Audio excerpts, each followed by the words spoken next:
안녕하십니까. 저는 스카이 입시교육에서 여러분에게 논술 강의를 하고 있는 이원준입니다.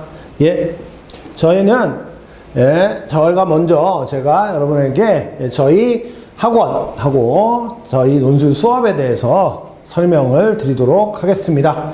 저희는 스카이 입시교육이라고요. 여기 대치동에 본원이 하나 있고 그 다음에 서초 방배에 또 하나의 학원이 있습니다. 그래서 저희들은 두 개가 있고요. 두 군데 다 똑같이 수업하고 선생님도 다 똑같이 나가세요. 그래서 스카이 입시교육 저희가 두 군데가 지금 있고요. 그래서 저희들이 이제 이 오랫동안 대치동에서 주로 대치동에서 이제 처음에는 자, 수리논술 수업을 해왔습니다. 그래서 뭐 벌써 수리논술 한 지가 뭐 오래됐습니다. 10년도 넘었는데, 그래서 이제 제 이름을 걸고, 제가 이원준인데, 제 이름을 걸고 논술 캠프를 만들어서 수리논술 수업을 하고 있습니다. 그래서 대치동 수리논술, 물론 이 학원 내에서 하는 거예요. 스카이 입시 교육 내에서 우리가 이 논술 파트만 이원준 캠프라고 제 이름을 걸고 수리논술 수업을 진행하고 있습니다. 그래서 자, 여러분한테 그럼 어떤 식으로 우리가 수리논술 수업을 진행하고 있는가? 수리논술뿐만 아니라 저희는 이제 인문논술도 언어논술도 같이 하고 있습니다. 그래서 전체적으로 수리논술이랑 언어논술이 어떤 식으로 진행되는지 간단하게 먼저 설명을 드리도록 하겠습니다. 뭐 기본적으로 논술을 어떻게 하느냐? 그거죠. 수리논술. 이거는 저희들은 가장 중요한 거는 이제 수리논술의 가장 중요한 포인트는 한 명씩 1대1 맞춤으로 한다. 저희는 과외식으로 한 명씩 1대1 맞춤으로 수업을 해요. 그렇다고 해서 뭐 수업료가 엄청 비싸고 그런 건 아니고요. 그냥 논술 수업 자체가 각자가 답안을 쓰고 각자가 그 답안을 검사 맞고 그 다음에 자기가 쓴 답안에서 다 완전히 주관식이니까 뭐 각자 다 답안이 다를 수 있겠죠. 그 답안에서 조금 문제가 되는 부분들을 저희들이 찾고 찾아서 그런 걸 조금씩 고쳐드리고 이런 걸 하는 게 중요하기 때문에 저희가 1대1로 맞춤형으로 하고요. 그래서 당연히 첨삭 그런 이제 먼저 작성을 하게 하고 갖고 온 부분에서 어떤 부분이 좀 잘못됐다. 그러면 그런 부분들을 고쳐주고 또 다시 작성시키고 이런 작업들을 한 번 하는 게 아니라 그래도 어느 정도 완벽한 답안이 작성될 때까지 그런 계속 다시 답안을 쓰게 하고 다시 답안을 쓰게 하고 하는 작업을 해요. 그런 걸 우리가 첨삭이라고 하죠. 그래서 전체적으로 저희들이 하는 논술 수업은 형태가 1대1 맞춤에 첨삭하는 선삽 완성형 수업이다. 이렇게 말씀드릴 수 있겠어요. 그래서 이제 우리가 어떤 부분에서 중요하게 보느냐. 당연히, 논제에서 말하는 의도를 충족시켜야 되고, 수식 같은 거 잘 쓰고 있는지 확인하고요. 그 다음에 핵심 내용들을 잘 여러분이 구성을 했는지 보고요. 이런 것들을 이제 주로 보면서 하는 거죠. 근데 이제 이게 이제 저희들이 그렇게 한다는 의도고 여러분이 써갖고 오시면 저희가 이제 이 부분은 너무 설명이 잘 안 됐으니까 조금 더 보충 설명을 하세요. 이런 거는 빼면 됩니다. 이렇게 해서 이제 그런 걸 저희들이 이제 자세하게 여러분한테 설명을 해드리는 거죠. 그게 바로 첨삭이고 또 다시 한 번 더 작성해 오세요 해서 다시 답안을 작성해 오시면 그 답안을 보고 다시 또 조금 부족한 부분은 어디고 이렇게 여러분한테 좀 더 여러분이 이제 그러니까 정제되고 제대로 된 답안을 쓸 수 있도록 계속해서 우리가 첨삭하고 재첨삭하는 작업을 반복한다. 이렇게 말씀드릴 수 있겠어요. 자, 이제 저희 아까 말씀드린 것처럼 저희는 언어 논술도 하고 수리 논술도 다 합니다. 저희 학원 내에서. 물론 아까 말씀드린 이원준 캠프라는 거는 수리 논술 캠프고요. 그거는 수리 논술 하는 학생들을 이제 모아서 하는 캠프고, 당연히 언어 논술도 똑같이 언어 논술 강사분들이 또 워낙 훌륭하시기 때문에 그분들이 또 이 언어 논술 이걸 또 1대1로 이렇게 개인 첨삭을 해서 다 수업을 하십니다. 그래서 우리가 저희들이 이제 간단하게 1대1 또는 과외형이라고 말을 하는 거고, 말씀드린 것처럼 당연히 첨삭형으로 한다. 그래서 이제 여러분한테 저희들이 보여드리는 게 실제로 어떻게 수업이 되고 있느냐, 이 실제로 이제 수업이 되고 있는 거예요. 예, 그래서 이런 식으로, 예. 자, 먼저, 자, 첨삭지도 토론형으로 하는 거. 예, 그러니까 각자 말을 하고, 이건 이제 약간, 물론 이제 이거는, 예, 이렇게 서로 토론을 해가면서, 예, 서로, 아, 이 부분은 이렇게 고치는 게 좋겠다, 이 부분은 이렇게 고치는 게 좋겠다. 선생님도 물론 여기서, 이제 선생님인데, 선생님도 물론 지도하시지만, 학생들끼리 서로 토론하면서, 예, 어떤 식으로 답안이 작성되는가. 그게 또 토론을 하게 되면, 예, 그렇게 되면, 이제 서로, 예, 어떻게 답안을 작성하는지가 서로 이제 직접적으로 자기가 상대방 거를 첨삭을 해보는 거죠. 예, 그래서 어떻게 하느냐 하는 부분들에 대해서 설명하기가 되게 좋게 되는 거고요. 예, 그리고 그 다음에 이제 또 이제 그 첨삭해 놓은 거 리뷰를 하는 거죠. 예, 그래서 개요 첨삭이라고 부르고, 마지막으로는 이제 우리가 여러분끼리 만들어 놓은 답안도 있지만, 또 이제 당연히 뭐가 있냐면 만들어 놓은 그것도 있지만 이제 사례문들이 있겠죠. 아, 이제 각 학교마다 우리 논술에서 이 주제에 대해서 이렇게, 이제 인문 논술 같으면 뭐 이 인문 논술 주제에 대해서 이렇게 쓴 거.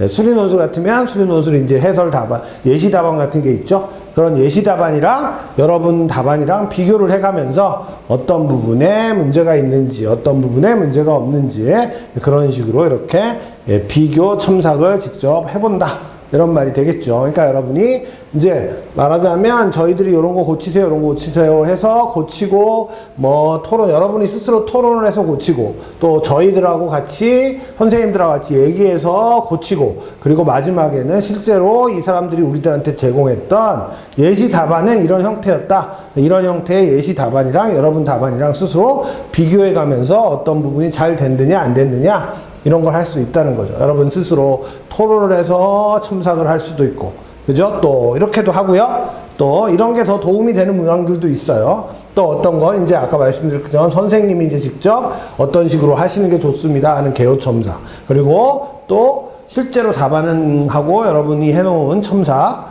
여러분이 해놓은 답안하고 서로 비교해 가면서 어떤 부분들이 더 나을까. 이게 이제 우리가 어떤 식으로 첨삭 지도를 하는지를 여러분한테 실제로 이런 식으로 첨삭 지도를 한다는 걸, 예, 우리가 실제 이 수업하는 과정입니다. 이게 수업하는 과정이라서 여러분한테 그럼 과연 첨삭 지도라는 걸 우리가 어떻게 하느냐 하는 걸 여러분한테 설명하려고 이 사진을 저희들이 넣어놨습니다. 예, 이런 이제 학생들끼리 서로 토론을 하든지 하는 방법도 있고, 예, 그 다음에 선생님하고 이제 같이 이제 여러분이 쓴 답안을 비교해 가면서 얘기하는 첨삭, 그리고 이제 주로 이제 예시 답안 같은 걸 다 주니까 그 예시 답안이랑 여러분 답안을 서로 비교해 보면서, 예, 논술 사례 문제, 인문 같으면, 예, 저 언어 논술 같으면 이제 언어 논술 사례문이 있겠죠. 예, 그런 사례문들을 같이 비교해 보면서 우리가 어떻게, 아, 여러분이 쓴 거랑 그걸 비교해 볼 수 있다.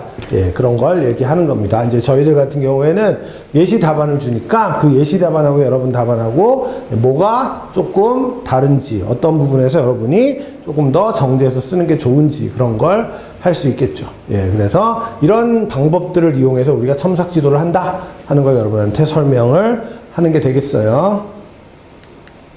예, 그리고 이제 고려대 수리논술 부분을, 예, 수리논술만 있는 게 아니고 이제 고려대 논술, 예, 고려대학교 수리 이제 자연 인문계 논술을, 예, 어떤 식으로 하는지 논술, 이거는 이제 그러니까 논술 우수자, 예, 논술 우수자 전형을 말하는 겁니다.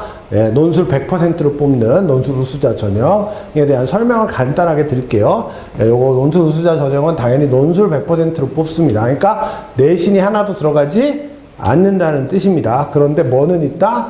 예, 수능 최저는 있습니다. 예, 최저 학력 기준은 있어요. 그래서 인문계 자연계 똑같습니다. 국어, 수학, 영어, 그리고 사탐 중에 여러분이 두 과목 보시잖아요. 그 중에 상위 과목, 즉 점수 잘 나온 거, 그거 다 4개 영역을 합쳐서, 네, 이 4개 영역의 합이 8 이내여야 되고, 예, 그 다음에 이제 한국사는 4등급 이내여야 되고, 예, 이 조건을 만족을 하셔야만, 예, 이 전형을 보실 수가 있는 거예요. 예, 그래서 논술 100%. 예, 그러니까 이게 이제 수능 끝나자마자 바로 보거든요. 예, 그 보긴 하는데, 물론 이제 보고 여러분이 이제 나중에 이제 이 조건을 만족하지 못하게 되면 이제 아무래도, 예, 그건 이제 채점이 안 되겠죠. 예, 그렇게 되는 경우가 될 겁니다. 그리고 이제 여기서 가장 수학 같은, 수리논술 같은 경우에 가장 중요한 파트는 제가 보기에는 이 부분입니다. 여러분이 이제 기출문제를 보시면 알겠지만, 여기서 이제 중요한 게 뭐냐면, 우리가 보통 이제 수능을 준비를 한다 그러면 이 선택 과목 3개 중에 미적이랑 확통이랑 기하 중에 하나만 골라서 하는데, 여기는 여러분이 보시면 알겠지만, 이 3개 문제가 모두 다 출제됩니다. 예, 다 출제되고, 그것도 뭐 그냥 간단한, 간단한 문제들이 기하 확통이나 확통이나 기하에서 나오는 게 아니고, 예, 충분히 여러분이 이거를 제대로 학습하고 있어야만 풀 수 있는 문제들이 나와요. 그러니까 결국은 물론 뭐 수능을 생각해서 미적을 골랐는데 미적이 아무래도 그만큼 난이도 있게 공부했으니까 얘는 괜찮겠지만 나머지 과목들도 여러분이 미적 못지않게 공부를 해둬야만 제대로 점수를 받을 수 있다. 그 부분이 이 수리논술 같은 경우, 고려대 수리논술 같은 경우에 제가 보기에는 가장 여러분이 공부하시기에 까다로운 부분이 아닐까라고 생각이 됩니다. 그래서 확통과 기하도 미적 못지않게 열심히 하셔야만 제대로 보실 수 있다. 이렇게 말씀드릴 수 있겠어요. 네, 이렇게 해서 고려대학교에서 보는 논술 우수자 전형에 대해서 여러분한테 설명을 간단하게 드렸고요.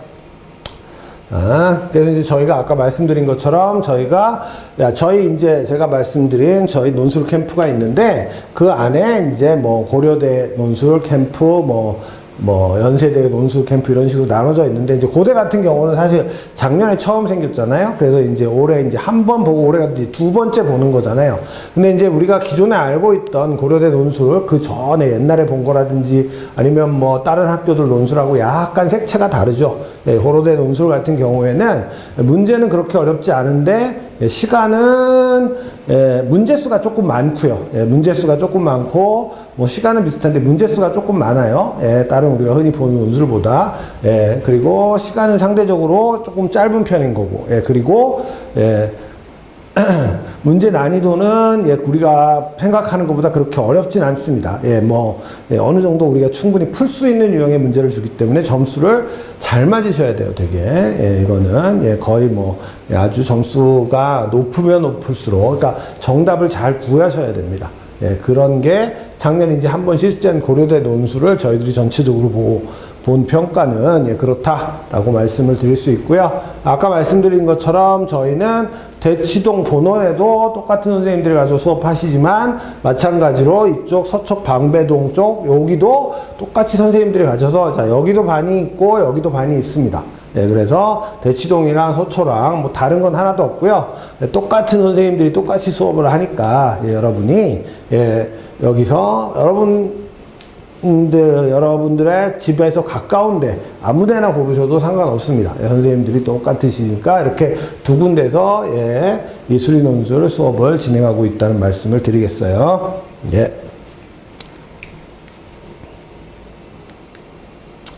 자, 그러면 우리가 이제 이 문제를 지금 몇 시간째 풀고 있는데, 고려대 문제 이제 오전, 큰 문항 4개 중에 세 번째 문항에 우리가 지난 시간까지, 큰 3번 문항의 첫 번째 작은 문항 1번까지 했고요. 오늘은 작은 문항 2번을 볼게요. 근데 당연히 큰 문항들에 붙어 있는 문제 조건은 똑같으니까, 똑같은 문제 조건입니다.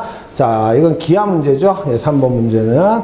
자, 여기서 5의 길이가 2, 5b 길이가 3, 요 사이값이 3분의 파이다. 그리고 이런 삼각형이 있고, 그 다음에 5의 길이를 1대1로 내분한 점이 m이고, 그 다음에 AB의 길이를 1대1로 내분한 점을 n이라고 한다. 자, 이게, 이 문제의 큰 조건이 되겠고요. 그래서 이제 2번 문제를 보면, 그죠? 자, 5b를 2대1로 내분한 점을 b'이라고 하자. 그럴 때, b'에서 mn에 내린 수선의 발을 h라고 했을 때, 자, mh의 길이를 구하고 그 이유를 설명하여라. 자, 이거를 이제 그러니까 뭘 이용해서 풀라는 거냐면, 그러니까 말하자면 벡터를 이용해서 풀라는 뜻입니다. 그럼 이제 간단하게 그림이 아마 여기는 식으로만 나와 있으니까 일단 그림으로 간단하게 얘기를 하면 지금 이거죠. 여기를 5b를 2대1로 내분했다. 그래서 여기 2대1로 내분한 점, 여기를 b'이라고 보겠다. 이렇게 보는 거죠. 그러고 나서 자, mn의 수선의 발. 자, 여기 그림이 조금 애매하긴 합니다만, 요게 차라리 이리로 나가는 게 낫겠죠? 그게 여러분이 너무 n에 딱 떨어지면 여러분이 헷갈리시니까 오히려 예, 이게 2대 1. 자, 여기쯤 되는 걸 B-라고 놓고 여기서 mn의 수선의 발을 이렇게 내렸다. 그리고 요 수선의 발 여기를 h라고 할 때, 그죠? 그럴 때 요 길이, 그죠? 요 길이가 얼마냐? 예, mh네요. 죄송합니다. mh의 길이가 얼마냐? 그죠? 예, mh란 요 길이 말하는 거죠. 여기서부터 여기까지. 그죠? 예, 요 길이. 자, 요 길이가 얼마입니까? 이렇게 나한테 물어보는 거예요. 예, 그래서 그림이 좀 있어야 되기 때문에 제가 옆에다가 이제 그림을 그리고 자, 해설을 다시 할게요. 자, 그럼 이제 벡터를 이용해서 푸니까요. 한번 보겠습니다. 이건 이제 어떤 식으로 풀었다는 거고. 자, 이게 뭐냐? 아까 똑같은 그림을 다시 그릴게요. 이렇게 돼 있어요, 지금. 그러면 여기에 m이 있고, 여기에 n이 있고요. 그죠? 예, 이렇게 그어져 있는 선이 이렇게 있는 거고요. 그 다음에 이제 여기에 2대1로 되는 여기가 B'가 있고요. 그 다음에 여기서 이렇게 내려서 이게 H가 된 거고요. 그럴 때, 자, 요 길이를 구하는 건데, 얘를 지금부터 뭐로 나타낼 거냐면, 그죠? 벡터로 나타낼 건데, 일단 얘네가 이제 요 벡터를 구하는 방법으로, 그죠? 내적을 이용할 거라서 그런데, 먼저 뭘 찾겠다는 소리냐면, 이 벡터를 한번 찾아보자. 이 소리입니다. 벡터를 이용해서 푸니까 요 벡터를, 그죠? 자, 그럼 요 벡터를 구한다는 거는, 그죠? 자, MB' 벡터는, 자, 요렇게 돼 있으니까, 요렇게 보실 수 있어요. 자, 여러분이 벡터로 이렇게 보는 게 여러분 눈에 제일 쉬울 것 같긴 한데요. 요렇게 된 벡터죠? 요렇게. 그죠? 요거 더하기 요거예요. 그게 바로 얘죠. 그죠? 요거 더하기 요거. 그럼 왜? 요게 뭐예요? 요게 마이너스 3분의 1 A 벡터죠? 그죠? 네. 그리고 요게 뭐예요? 요게, 자, 아까 여기서부터 여기까지 가는 게 B 벡터라고 했으니까, 요게 A 벡터고 요게 B 벡터입니다. 여기가 O죠, 지금? 여기가 A고, 여기가 B입니다. 그죠? 그러니까 얘는 뭐가 되느냐 하면, 얘는 3분의 2 B 벡터가 되겠죠. 이렇게 돼 있으니까. 그래서 얘네 둘이 더하면 됩니다. 그래서 얘 더하기 얘니까 바로 그거다. 이렇게 여러분한테 지금 나타내는 거고요. 그 다음에 이제 여러분이 만약에 1번 문제를 푸셨다면, 그죠? 1번 문제를 푸셨다면, 자, mn 벡터가 이렇게 된다는 걸 알 수가 있습니다. 그죠? 그러면, 자, mn 벡터라는 건 얘잖아요? 그죠? 그래, 왜 얘를 구했냐? 그죠? 여기서 우리가 구하라는 게 이거잖아요? 그죠? 예, 요 MH 벡터의 크기. 근데 MH 벡터라는 게, 자, 이 두 벡터를 놓고 보면요. 그죠? 이 두 벡터를 놓고 보면, 자, MB 벡터랑 저기 있으니까 그냥 저거 갖고 설명하죠? 그게 나을 것 같으네요. 자, 이렇게 돼 있어요. 자, 그림은 일단 요거 보시고요. 자, 얘네 둘이를 내적하는 거예요. 얘네 둘이 내적하면 당연히 얘 크기 코사인 알파예요. 그죠? 근데, 자, 요 크기는 뭐하고 똑같냐면요. 요 코사인 알파는 무슨 각을 말하는 거냐면, 요 각을 알파라고 지금 놓는 거예요. 그러면 요렇게 삼각형을 놓고 보면, 당연히, 그죠? 자, MB의 이 벡터니까, 이걸 크기니까 이렇게 쓸게요. 이거 코사인 알파 값. 이게 바로 뭐가 되느냐 하면, 그게 바로 MH의 크기죠. 즉, 얘가 바로 MH의 크기입니다. 그죠? 그래서 말하자면, 여기서 MP 요거 곱하기 요거 해놓은 게, 요 둘이 곱해놓은 게 바로 뭐의 크기라고? 이게 바로 MH의 크기예요. 그잖아요. 삼각형에서 요게 직각삼각형이니까 요거에다 코사인 알파 한 게 이거잖아요. 그래서 그렇게 구하겠다는 뜻입니다. 예. 그런 식으로 얘네를 지금 구하겠다는 뜻입니다. 예. 그래서 지금 정리해서 쓰면, 예.